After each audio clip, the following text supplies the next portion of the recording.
हरे कृष्णा। आप सभी भक्तजनों का स्वागत है आज के सत्र में। तो आज है 15 फरवरी। बिना छिलका उतारा चावल और चावल का भूसा लगभग एक जैसे दिखाई देते हैं।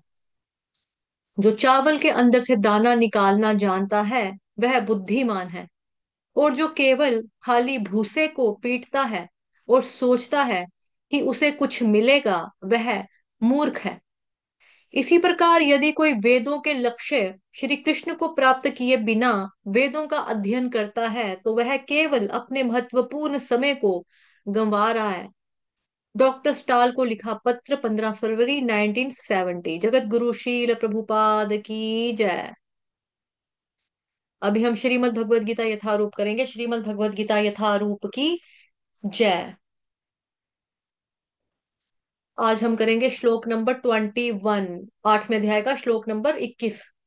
अव्यक्तोऽक्षर इत्युक्तस्तमाहुः परमां गतिम् यं प्राप्य न निवर्तन्ते तद्धाम परमं मम। अनुवाद। जिसे वेदांती अप्रकट तथा अविनाशी बताते हैं, जो परम गंतव्य है, जिसे प्राप्त कर लेने पर कोई भी वापस नहीं आता, वही मेरा परम धाम है। तात्पर्य जगत गुरु शील प्रभुपाद द्वारा। शील प्रभुपाद की जय। ब्रह्म संहिता में भगवान श्री कृष्ण के परम धाम को चिंतामणि धाम कहा गया है, जो ऐसा स्थान है जहां पर सभी इच्छाएं पूरी होती हैं। भगवान श्री कृष्ण का परम धाम लोक गौलोक वृंदावन धाम कहलाता है, और वह पारस मणि से निर्मित प्रसादों से युक्त है। वहां पर वृक्ष भी है जिन्हें कल्पतरु वृक्ष कहा जाता है, और जो इच्छा होने पर किसी भी तरह का खाद्य पदार्थ प्रदान करने वाले हैं। वहां गौएं भी हैं जिन्हें सुरभि गौएं कहा जाता है, और वे अनंत दुग्ध देने वाली हैं। इस धाम में भगवान की सेवा के लिए लाखों लक्ष्मियां हैं। वे आदि भगवान गोविंद और समस्त कारणों के कारण कहलाते हैं। भगवान वंशी बजाते रहते हैं। वेणु क्वंतम क्वणतम। उनका दिव्य स्वरूप समस्त लोकों में सर्वाधिक आकर्षक है। उनके नेत्र कमल दलों के समान है, और उनका शरीर मेघों के वर्ण का है। वे इतने रूपवान हैं कि उनका सौंदर्य हजारों कामदेवों को मात करता है। वे पीत वस्त्र धारण करते हैं, उनके गले में माला रहती है, और केशों में मोर के पंख लगे रहते हैं। श्रीमद् भगवत गीता में भगवान श्री कृष्ण अपने निजी धाम गौलोक वृंदावन का संकेत मात्र करते हैं, जो आध्यात्मिक जगत में सर्वश्रेष्ठ लोक है। इसका विशद वृत्तांत ब्रह्म संहिता में मिलता है। वैदिक ग्रंथ कठोपनिषद खंड 1 अध्याय 3 श्लोक संख्या 11 में बताते हैं कि भगवान का धाम सर्वश्रेष्ठ है, और यही परम धाम है। पुरुषान्न परम किंचित सा काष्ठा परमागति ही। एक बार वहां पहुंचकर फिर से भौतिक संसार में वापस नहीं आना होता। कृष्ण का परम धाम तथा स्वयं श्री कृष्ण अभिन्न है, क्योंकि वे दोनों एक से गुण वाले हैं। आध्यात्मिक आकाश में स्थित इस गोलोक वृंदावन की प्रकृति यानी कि वृंदावन प्रतिकृति, प्रकृति नहीं, सॉरी, प्रतिकृति वृंदावन इस पृथ्वी पर दिल्ली से 90 मील 90 मील दक्षिण पूर्व स्थित है। जब कृष्ण ने इस पृथ्वी पर अवतार ग्रहण किया था, तो उन्होंने इसी भूमि पर, जिसे वृंदावन कहते हैं और जो भारत में मथुरा जिले के 84 वर्ग मील में फैला हुआ था, वहां पर क्रीड़ा की थी। हरे कृष्ण कृष्ण कृष्ण हरे हरे, हरे राम राम राम हरे हरे। अव्यक्तोऽक्षर इत्युक्तस्तमाहुः परमां गतिम् यं प्राप्य न निवर्तन्ते तद्धाम परमं मम। जिसे वेदांती अप्रकट तथा अविनाशी बताते हैं, जो परम गंतव्य है, जिसे प्राप्त कर लेने पर कोई वापिस नहीं आता, वही मेरा परम धाम है। तो ये बात भगवान बार बार बता रहे, खासियत, विशेषता अपने धाम की, कि वहां से वापिस कोई नहीं आता। अब भगवान कंफर्म कर रहे हैं कि वो प्रकृति जिसका कभी भी नाश नहीं होता, वो मेरा धाम है, परम धाम है। वो भगवान का घर है। भौतिक प्रकृति वहां कैसे काम करेगी जी? नहीं कर सकती, क्योंकि वहां भगवान जी का घर है। तो एक बार भगवान ने सभी तीर्थों को बुलाया, सारे तीर्थ आए, तो भगवान ने बोला आज से तीर्थों का राजा हुआ प्रयागराज, जहाँ पे आजकल महाकुंभ का मेला लगा ना। प्रयागराज को तीर्थों का राजा भगवान ने बताया, बनाया। तो प्रयागराज जो था, वो सबकी एक तरह से अटेंडेंस लिया करते थे। हरिद्वार, ऋषिकेश, उन्होंने कहना हाँ जी हम आए हैं, हाजिर हैं। तिरुपति, हाँ जी हम हाजिर हैं। ओबिलम, हाँ जी मैं प्रेजेंट हूँ। अयोध्या, हाँ मैं प्रेजेंट हूँ। जेरूसलम, हाँ जी। इस तरह से सारे तीर्थ आकर अपनी अपनी अटेंडेंस वहां पे लगवाते थे। एक दिन नारद मुनि प्रयागराज आते हैं और वो पूछते हैं कैसा लग रहा है, आप तो सभी तीर्थों के राजा बन गए हो, कैसा लग रहा है आपको? तो प्रयागराज ने बोला हाँ, सभी आते हैं यहाँ पर मेरे साथ मिलते हैं, दर्शन देते हैं अपने आकर मेरे को, तो अच्छा लग रहा है मेरे को। तो नारद मुनि ने कहा अच्छा सब आते हैं क्या? प्रयागराज ने बोला हाँ सब आते हैं। उन्होंने बोला क्या वृंदावन भी आता है? प्रयागराज ने बोला ओ हाँ, ये तो मैंने नोटिस ही नहीं किया, नोट नहीं किया पहले कभी। वृंदावन तो आज तक कभी आया ही नहीं। तो उसने तो कभी नहीं आया यहाँ पे। तो नारद मुनि ने कहा फिर काहे कि तुम तीर्थों के राजा होगे भाई? अगर सभी तीर्थों के राजा हो तो वृंदावन को भी तो आना चाहिए ना, अपनी अटेंडेंस मार्क करवाने के लिए। यहाँ पर जाओ, जाकर भगवान से पूछो। प्रयागराज ने बोला ठीक है मैं जाता हूँ भगवान जी के पास। भगवान जी के पास जाकर बोले आपने भगवान जी मुझे तीर्थों का राजा बनाया? भगवान बोले हाँ बिल्कुल बनाया। प्रयागराज बोले वैसे तो भगवान जी सारे तीर्थ आ रहे हैं, लेकिन ना वो वृंदावन नहीं आ रहा। भगवान ने कहा एक्सक्यूज मी, मैंने तुमको ना तीर्थों का राजा बनाया है, अपने घर का राजा नहीं बनाया। वृंदावन मेरा घर है, दैट मीन्स जो भगवान का धाम है, ये उनकी खुद की प्रकृति का बना हुआ है। भगवान यहाँ पर रहते हैं, यहाँ पर लीलाएं करते हैं। तो तद्धाम परमम मम, है ना, जिसे वेदांती अप्रकट तथा विनाशी बताते हैं, जो परम गंतव्य है जिसे प्राप्त कर लेने पर कोई वापस नहीं आता, वही मेरा परम धाम है। तो बेसिकली जो ब्रह्म को बताते हैं, जो परम गंतव्य है जिसे प्राप्त करने के बाद कोई नहीं आता, वही मेरा परम धाम है। तो वेदांती यानी कि जो अद्वैत वेदांती है, उन्हें लगता है कि उन्हें ऐसा लगता है कि निराकार है ना जो, वो है परम लक्ष्य। लेकिन वास्तव में तद्धाम यानी कि मेरा धाम, परम मम, परम है मेरा धाम, भगवान ये बता रहे हैं, और सर्वश्रेष्ठ है वास्तव में। और वहां पर जाने के बाद वहां से कोई व्यक्ति वापस ही नहीं आता। और वैसे भी वहां से वापस कोई आएगा ही क्यों? ये तो भौतिक प्रकृति एक तरह की जेल है ना, भौतिक जगत जेल है। जेल में कौन वापस आना चाहेगा? बल्कि जेल से वापस अगर कोई निकल के जाता तो वो बोलता है बस एक बार हो गया, अब एक बार ही गलती हो गई थी, अब दोबारा कभी ना जाए यहाँ पर। तो इसीलिए इतने आनंद का स्थान है भगवान जी का दिव्य धाम, की व्यक्ति की चेतना के अंदर ये चीज रजिस्टर ही नहीं करती कि हम वापिस आकर इस संसार के अंदर वापस जाएं। इसीलिए वहां पर जाने के बाद व्यक्ति कोई भी वापस इस जगत में नहीं आता, नहीं आता, नहीं आता। दूध का जला छाछ भी फूक फूक कर पीता है। तो इस जगत में भी ऐसा ही होता है। लेकिन धाम के अंदर तो ऐसा कभी हुआ ही नहीं कि मैं कभी जली हूं, मुझे वापस नहीं गिरना पड़ जाए। है व्यक्ति भगवान के नाम रूप गुण लीला के अंदर इतना खो जाता है, इतना खो जाता है, क्योंकि आसपास सारे भक्ति है ना, और सारे जितने भी भक्त हैं वो बेसिकली कौन है? परमहंस है सब। परमहंसों के भी परमहंस है, शुद्ध भक्त, प्रेमी भक्त, जो कि पागल है कृष्ण भगवान जी के लिए। तो ऐसे भक्तों के संग में रह करके भौतिक जगत की तो स्मृति भी नहीं होगी किसी को। तो इसीलिए ऐसा व्यक्ति वास्तव में कभी भी वापस नहीं आता, और वहां आनंद ही आनंद है। एक्चुअली सबसे ज्यादा मोटिवेशनल फीचर जो है वो है आनंद। जैसे सत्य चित्त आनंद के अंदर सबसे अधिक जो कन्विंसिंग फीचर है ना, वो है आनंद। सत्य का मतलब होता है बहुत ही आरामदायक मुक्त जीवन, ये निश्चित रूप से बहुत इंस्पायर करता है। लेकिन मुक्त जीवन भला किसके लिए है? मुक्त जीवन होता है जहाँ हमें ज्ञान मिले। अगर किसी जगह हमें ज्ञान मिलता है तो ये मोटिवेशन देता है कि हमें वहां पर ज्ञान मिलता है, वहां पर ग्रोथ होती है। तो ज्ञान जो है वो सत्य से भी ज्यादा इंप्रेसिव फीचर है मोटिवेशन में, इंस्पिरेशन में। और उससे भी ज्यादा इंस्पिरेशन अगर आती है तो वो है जब आनंद आता है। तो अगर किसी जगह पर आनंद मिलता है ना व्यक्ति को, तो वो नेचुरली मोटिवेट होता है कि भाई मेरे को यहाँ पर खुशी मिलती है, आनंद मिलता है। जैसे किसी को भगवत गीता पढ़ने में आनंद मिलता है, तो उसको मोटिवेशन की जरूरत नहीं है कि कोई बोले कि क्या पढ़ता रहता है, क्यों पढ़ता रहता है ये फालतू। तो वो बोलेगा नहीं मुझे आनंद मिलता है, मुझे अच्छा लगता है। सो सत्य से कन्विंसिंग है चित्त, और चित्त से भी ज्यादा कन्विंसिंग है आनंद। सत्य यानी एग्जिस्टेंस किस लिए है? चित्त के लिए, यानी कि ज्ञान प्राप्त करने के लिए। तो ज्ञान प्राप्त करने का जो प्रयोजन है वो क्या है? इसका प्रयोजन है आनंद। सो सत्य का प्रयोजन है चित्त, और चित्त का प्रयोजन है आनंद। और क्योंकि भगवान का धाम है तो वहां पर ये तीनों है। और वहां सत्य में भी आनंद है, चित्त में भी आनंद है, आनंद भी वाला कौन सा? अलादनी शक्ति का आनंद।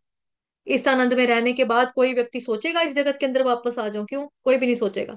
तो ये चीज ही नहीं आती व्यक्ति के दिमाग में।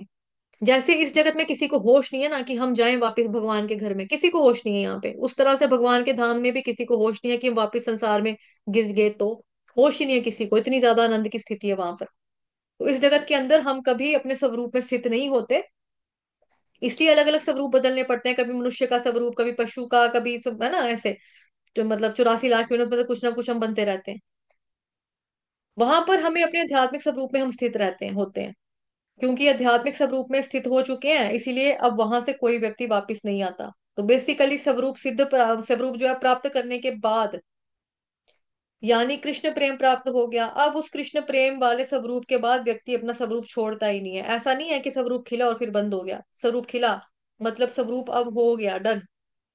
तो इसलिए व्यक्ति बहुत संतोष अनुभव करता है, क्योंकि सारी क्रियाएं अब उसकी वास्तविक मूलभूत स्वरूप को प्राप्त करके ही हो रही हैं।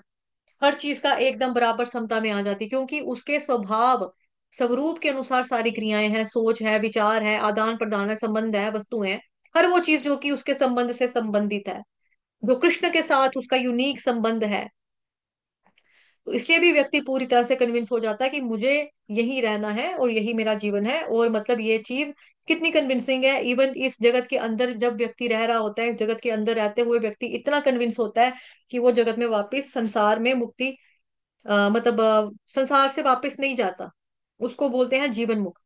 यानी व्यक्ति भले शरीर के अंदर रह रहा होता है, आत्मा शरीर के अंदर है, लेकिन शरीर से आसक्ति नहीं होती, शरीर के प्रति, भोगों के प्रति उसकी रुचि नहीं रहती। और क्योंकि ऐसा नहीं रहता, तो ऐसा व्यक्ति भले ही हमारे बीच में उठता हो, बैठता हो, चलता हो, फिरता हो, खाता पीता, सोता, नाचता दिखाई देता है, हमको प्रतीत होता है हमारे बीच में, लेकिन फिर भी वो मुक्त होता है। क्योंकि शरीर से भोग करने की जो उसकी इच्छाएं ना, वो शून्य हो चुकी हैं, जीरो हो चुकी हैं। तो जिस व्यक्ति का इस जगत में रहते हुए भी ऐसा हाल हो जाता है, अब वो व्यक्ति जब शरीर छोड़ेगा तो भगवान के धाम जाएगा, तो ऐसे व्यक्ति की वापस आने की संभावना नहीं होती है। और भगवान का धाम क्या, चिंतामणि, जैसा यहाँ पढ़ा ना, परम धाम को क्या बोला जाता है, चिंतामणि धाम कहा जाता है। अरे चिंतामणि धाम। हरे कृष्णा कृष्ण कृष्ण हरे हरे। पता नहीं क्यों हाईलाइट नहीं होता, ये अपनी मर्जी से हो जाता, कभी कभी एकदम से होता, कभी कभी एक बारी में नहीं होता। तो भगवान के परम धाम को चिंतामणि कहा गया है। यहाँ पर क्या है, इस जगत में होता है चिंता फॉर मनी, अपना सपना, मनी मनी मनी, है ना, चिंता फॉर मनी। तो चिंतामणि धाम के अंदर जो भी वस्तुएं भगवान की सेवा के लिए चाहिए तुरंत मिल जाती है। यानी सेब के पेड़ से आम मांगोगे, आम मिलेगा, क्योंकि कृष्ण की सेवा के लिए आपको मैंगो चाहिए, है ना। हर चीज कृष्ण की सेवा के लिए वहां पर मिलेगी। कल्प तरु वृक्ष है यहाँ पर, यहाँ से जैसे पढ़ा ना, वहां पे क्या है, कल्प वृक्ष है, पारसमणि है ना। पार ये देखो हाईलाइट कर रही हूँ, हो नहीं रहा है इधर, पता नहीं क्या हो रहा है, देखो जिन्हें कल्पतरु कहा जाता है। अरे पता नहीं क्या हो गया। हरे कृष्ण कृष्ण कृष्ण हरे हरे, हरे राम राम राम हरे हरे, कृष्ण कृष्ण कृष्ण कृष्ण हरे हरे, हरे राम हरे। हेलो। माता जी मैं बाद में बात करती हूँ, थोड़ी देर के बाद मैं करती हूँ कॉल बैक, ठीक है माता जी, हरे कृष्ण। तो कहाँ पे थे, हाँ मैं इसको हाईलाइट करी थी। तो जिन्हें कल्पतरु वृक्ष कहा जाता है, कल्पतरु, यहाँ पे आगे आपका पारसमणि, ये वर्ड्स जो है ध्यान देने वाली बातें हैं ना ये सारी, कि कल्प वृक्ष से जो मांगो मिलता है। यहाँ पर वृक्षों से लैक निकलती है, मतलब जो कि लोग जटाएं बनाने के लिए इस्तेमाल करते हैं, वहां पर शहद निकलता है, उससे वारुणी बनती है, जिसका पान सारे भक्त लोग करते हैं, ये अमृतमय होता है। इस जगत में मतलब जो भी करते हैं ना, मतलब कि ये अमृतमय इस जगत में जो मधुमक्खियां करती हैं, मतलब वो फूलों से इकट्ठा करती है ना, शहद निकालती है, इकट्ठा करती है, इससे भी ज्यादा मीठा और अमृतमय होता है वो। तो ऐसा अमृतमय जीवन प्राप्त करेगा। चिंतामणि धाम, कल्पतरु वृक्ष है, जहां पर कामधेनु गाय के बारे में पढ़ा, सुरभि गौएं, सुरभि गौएं यहाँ पर ये पढ़ा है, सुरभि गौएं कहा जाता है, जो कि अनंत दूध देती हैं। हमारे यहाँ पे गौएं क्या होता है, अगर आपके गुज्जर आएगा यहाँ पर, आप बोलोगे अंकल आज हमें फालतू दूध चाहिए, वो कहेगा नहीं बेटा, हमारी गाय तो 4 किलो दूध ही देती है, 2 किलो हम आपके घर में देते हैं, 1 किलो अपने लिए रखते हैं, 1 किलो हम अपने पड़ोस में दे देते हैं। तुम्हारी तो गाय इतना दूध ही नहीं देती है, लिमिटेड मात्रा में ही गायें दूध देती है, लेकिन वहां पे अनंत दूध देने वाली गायें हैं, अनंत दूध देने वाली गायें। ठीक है, कामधेनु गायें भी हैं, जो कि सारी की सारी ख्वाहिशें पूरी करती हैं आपकी। ठीक है, सारी इच्छाएं पूरी करते, तो वहां से कौन वापस आना चाहेगा इधर? तो ब्रह्म संहिता में उस जगत को बोला, इस जगत को बोलता है देवी धाम, इसके ऊपर है महेश धाम। जैसे कोई व्यक्ति भौतिक जगत को छोड़ता है ना, देवी धाम के बाद जो पहली एंट्री होती है स्पिरिचुअल वर्ल्ड में, वो होती है पहले धाम जिसका दर्शन होता है महेश धाम, यानी शिव जी का घर, शिव जी का धाम, पूरी फैमिली के साथ उनका। तो पहली बार जीवात्मा जब सारे ब्रह्मांड के लेयर्स के बाहर जाती है, तो फर्स्ट पर्सन जो वेलकम करता है सोल को, पहला व्यक्ति जो कि जीवात्मा का स्वागत करता है, वो है शिव जी। कि हाँ भाई बहुत वेरी गुड जीवात्मा, तुमने बहुत अच्छे से भक्ति की। तो शिव परिवार स्वागत करता है। महेश धाम से ऊपर आता है हरिधाम। हरिधाम बेसिकली है वैकुंठ। वैकुंठ वहां पर भी असंख्य वैकुंठ है, नारायण का भी वैकुंठ है, नरसिंह भगवान का भी है, बरा भगवान का भी वैकुंठ है, सभी वैकुंठ गोलाकार आकृति में है। सो इन गोलाकार आकृति के वैकुंठों के अंदर भगवान नारायण, नरसिंह, बरा इत्यादि हैं। फिर राम भगवान, जिसको बोलते हैं साकेत धाम, राम भगवान का घर। ठीक है, फिर वहां आता है गोलोक, और वहां पे रहते हैं भगवान श्री कृष्ण। तो गोलोक के अंदर मथुरा भी आता है, जगन्नाथपुरी भी आता है, द्वारका भी आती है, at the core Chaitanya Mahaprabhu का नवद्वीप धाम भी आता है। तो चैतन्य महाप्रभु स्वयं कृष्ण है। तो ये सारा गोलोक धाम कहलाता है। तो इस प्रकार से एक बार कोई व्यक्ति दैवी धाम को छोड़कर देवी धाम को छोड़ देता है, तो ऊपर के किसी भी धाम में जाएगा तो वापस नहीं आएगा। महेश धाम, हरि धाम, साकेत धाम या हरि धाम हो, कोई भी इसमें घुस गया तो वापस नहीं आएगा। इनमें से किसी में भी एंट्री मिल गई तो व्यक्ति नहीं आता है, क्योंकि यहाँ पर आनंद है। और देवी धाम के ऊपर है ब्रह्म ज्योति। तो जो निराकारवादी होते हैं ना, उनका लक्ष्य ब्रह्म ज्योति होता है, लेकिन इसके भी ऊपर धाम है, महेश धाम, हरिधाम, साकेत धाम, गोलोक धाम। यहाँ पर तो व्यक्ति का भगवान जी के साथ सीधा सीधा संबंध होता है। उस संबंध में व्यक्ति कार्य करता है, तो निश्चित रूप से बहुत ही गहरे आनंद का अनुभव करता है। और शिला प्रभुपाद जी तात्पर्य के अंदर बता रहे हैं कि किस प्रकार से वृंदावन ये उसी गोलोक का रेप्लिका है। और जैसे यहाँ बताया ना, यहाँ इधर लिखा है, अभी देखो पढ़ते हैं अभी। हरे कृष्ण कृष्ण कृष्ण हरे हरे, हरे राम राम। आध्यात्मिक के देखो लिखा है, आध्यात्मिक आकाश में स्थित इस गोलोक वृंदावन की प्रतिकृति, प्रतिकृति किसको बोला है? वृंदावन, ब्रैकेट में लिखा है वृंदावन, इस पृथ्वी पर दिल्ली से 90 मील दक्षिण पूर्व स्थित है। तो बेसिकली क्या है, ये उसी गोलोक का रेप्लिका है। ये प्रतिकृति बता रहे हैं ना यहाँ पे, तो उसी गोलोक का क्या रेप्लिका है। और भगवान यहाँ पर बार बार लीला करने आते हैं हमारे लिए। इसलिए धाम उसी धाम की डायमेंशन में है, उसी धाम की क्वालिटी वाला है, लेकिन हम यह देख नहीं पाते, भोग वृत्ति के कारण नहीं देख पाते हैं। इस वजह से वृंदावन अपने आप को ढक लेता है, लेकिन हमारा भक्ति भजन जैसे जैसे बढ़ता है, हमारी दृष्टि दिव्य होती जाती है, हम भगवान जी के वास्तविक धाम को, उनके वास्तविक रूप को देख पाते हैं। तो इवन इस जगत के अंदर भी देख पाते हैं। यहाँ पर धाम जब अपना विस्तार करता है, उसको भी देख पाते हैं। कि ये सब कैसे देख पाते हैं? ये धाम की कृपा है, कि इस जगत के लोगों को उस धाम का कुछ तो एक्सपीरियंस करवाना है, करवाएं, है ना, इसीलिए। तो इसीलिए कृपावश यहाँ पर भी उसकी डायमेंशन में ये एग्जिस्ट करता है। तो इसीलिए यहाँ जब लीलाएं होती हैं, तो ये डायमेंशंस डायमेंशन में है, जो कि स्पिरिचुअल वर्ल्ड है। अब ये किस तरह होता है, ये समझना हमारी भौतिक बुद्धि से परे है, लेकिन ऐसा होता है। इसी प्रकार से यहाँ पर बताया जा रहा है ना, कि भाई क्या बताया जा रहा है, हरे कृष्ण कृष्ण कृष्ण हरे हरे, हरे राम राम राम हरे हरे। अव्यक्तोऽक्षर इत्युक्तस्तमाहु परमां गतिं, यं प्राप्य न निवर्तन्ते तद्धाम परमं मम। कि जिसे वेदांती अप्रकट तथा विनाशी बताते हैं, जो परम गंतव्य है, जिसे प्राप्त कर लेने पर कोई वापस नहीं आता, वही तो मेरा परम धाम है। ठीक है जी, हरे कृष्णा, धन्यवाद।